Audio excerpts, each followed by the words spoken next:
Hey, what's up, everybody? It's DW. I haven't posted a video in months, not because I didn't want to or because I'm lazy. I deal with a lot of stuff and I'm sick. And when I mean sick, I don't have the flu, I don't have cancer, I don't have any of that. But I suffer from severe vertigo. I can't do a lot of things like read. Reading is hard. Looking at a computer screen is hard. Walking is hard. Just doing lots of different things that I took for granted when I wasn't sick. But the reason this video isn't about that, the reason I'm making this video is I also suffer from bipolar, severe depression, and anxiety. And of course, I have the social media just like everybody else. And some of my favorite people have killed themselves. And I never really said it out loud to anybody, but sometimes I feel like my mom killed herself. Not because she didn't want to live anymore, but because she didn't want to live with pain. She didn't want to be a burden on anybody. And the reason I'm talking about the whole suicide factor is, not a lot of people in my circle know, but a little over a year ago, I wanted to kill myself, and I checked myself into a psych ward. Not because anybody had to talk me into it. Well, kind of.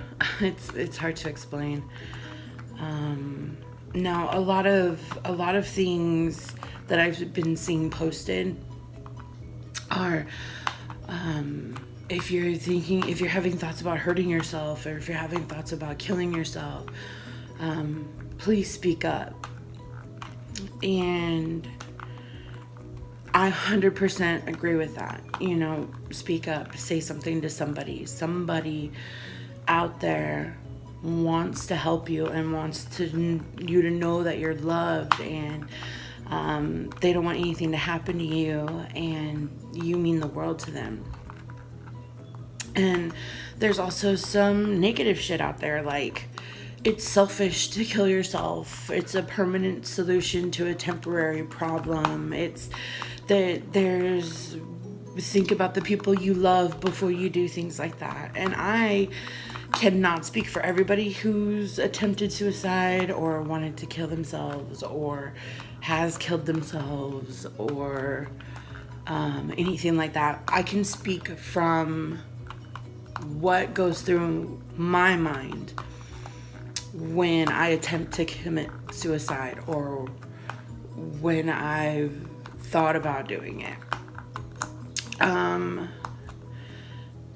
When I've thought about killing myself or attempted to kill myself, it is because I have been in the lowest of low places. It has been, and to be honest with you, some of it stems from what other people say to me. Like when I was growing up, when I was little, junior high, hardest time of my life as a child, my grandmother used to look me dead in the eye and say, "You'd be so pretty if you lose weight," or "Ooh, you'd be so pretty if you cut your hair, or you did your hair this way, or if you dressed better, or if you didn't say something that you like to say, or whatever." She put a stipulation on my beauty. That's when it started. I've always been a chubby girl. Of course, it's nobody's fault but my own. I know these things. If I want to change it. But we're not here to talk about that. What I'm saying is nobody needs to hear that shit. Why can't you just be beautiful because you're a beautiful person? Especially when you're a child trying to figure out who you are, what you're about, things like that. And I watched my mom go through depression like crazy. And the older I got, the worse my depression got. And I will have to say that when my mom died, my depression just skyrocketed. I didn't want to go anywhere. I didn't want to do anything. I stopped taking care of myself. I started eating everything I could fucking find. I've always been overweight, but now I'm to the point where, like, I can barely take care of myself. Like, that's not good. That's not healthy. Like I said, we're not here to talk about that. But my depression helped in that. But when I think about suicide, like I said, it stems from stuff that other people have said to me, but it also stems from me hating myself so much and not loving myself enough that I feel like I'm a burden to other people. I don't want to burden other people with the way I feel. I live with my sister and her boyfriend and my niece and my husband. And a lot of times I stay in my room because if I'm in a bad mood or if I don't want anybody to ask me what's wrong or I don't want to talk about something, I don't want to bring other people down. I don't want to be a burden on their happy life. And some people, and my sister thinks it's absolutely crazy. Like, she is like, you're not a burden. You're not, everybody says it, not just my sister, but my sister gets really upset when I say things like that. And no matter how much they tell me I'm not a burden, I don't love myself to think that I deserve the love and respect of others because I don't love or respect myself. So when I think about committing suicide, I think they're better off without me. All I do is take up space, cost money, bring other people down, stress them out. If I'm not here, they can't stress about me. If I'm not here, I can't bring anybody down. And this is not a good thought, and this is not okay. I'm just simply trying to help those who don't understand try to understand. Being somebody who's attempted to commit suicide and thought about it a lot, my family has saved me every time, except for when I was a kid and didn't know how to kill myself, or maybe I was just too scared to do it. I don't know. But as an adult in my early 20s and now in my 30s, my family saves me. And not because I have to talk about it, but because they see me change.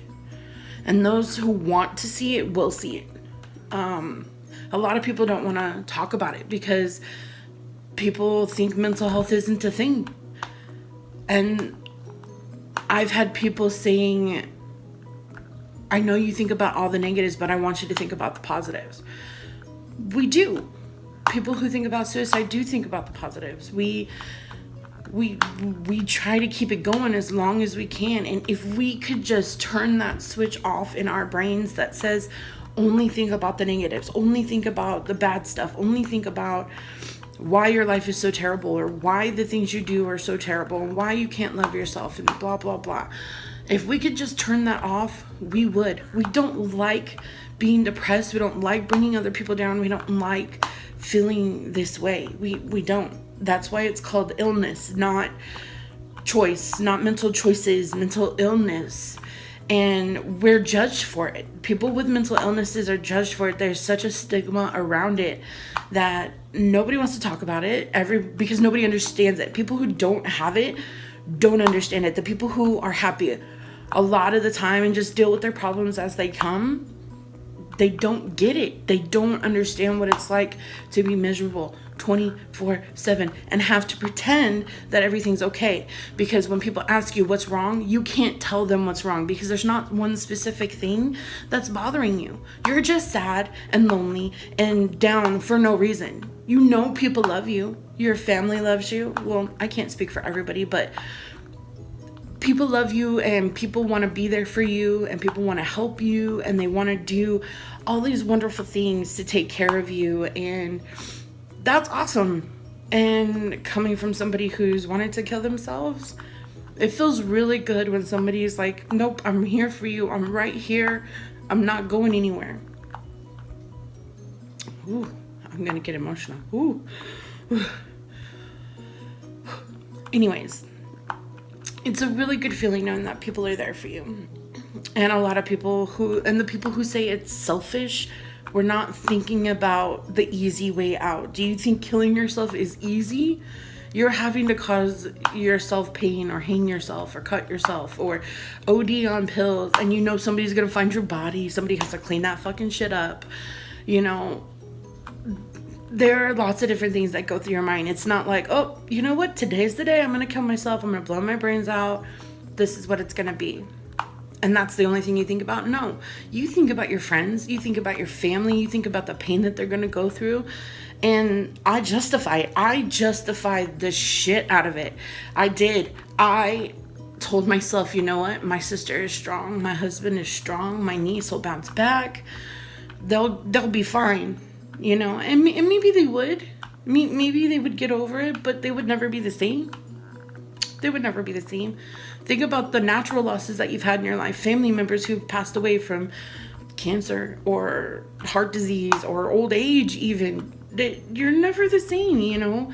You have to go through life thinking, I remember this time with my grandpa, or I remember this time with my mom, or I remember this time with my TT, whoever it was, or my best friend, or whoever. You think about all those times and all those things that you did, and you're never the same.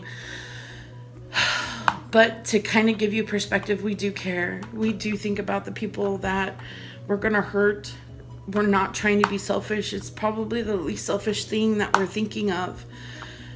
And if you're somebody who has attempted or is thinking about committing suicide, please don't. It's not worth it to hurt the people that you love purely, and the people that love you. Because if you weren't worth anything, they wouldn't love you. And I know that's an uphill battle, because I struggle with it every single day. But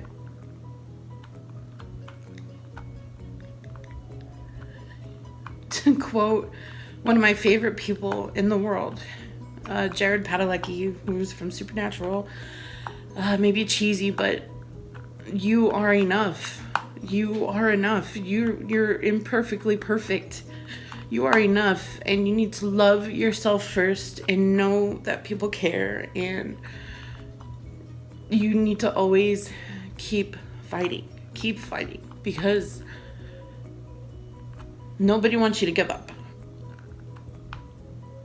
Nobody. Not even yourself. You don't want to give up. So if you don't want to do it for anybody else, do it for yourself, because you don't want to give up. And I know that from personal experience. I don't want to give up. You can't let the mental illness run your life. You can't. So for anybody out there who is thinking about it or wants to do it, don't. Just don't. Just because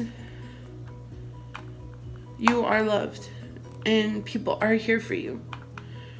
And if you don't want to talk to friends or family, go into a random chat room.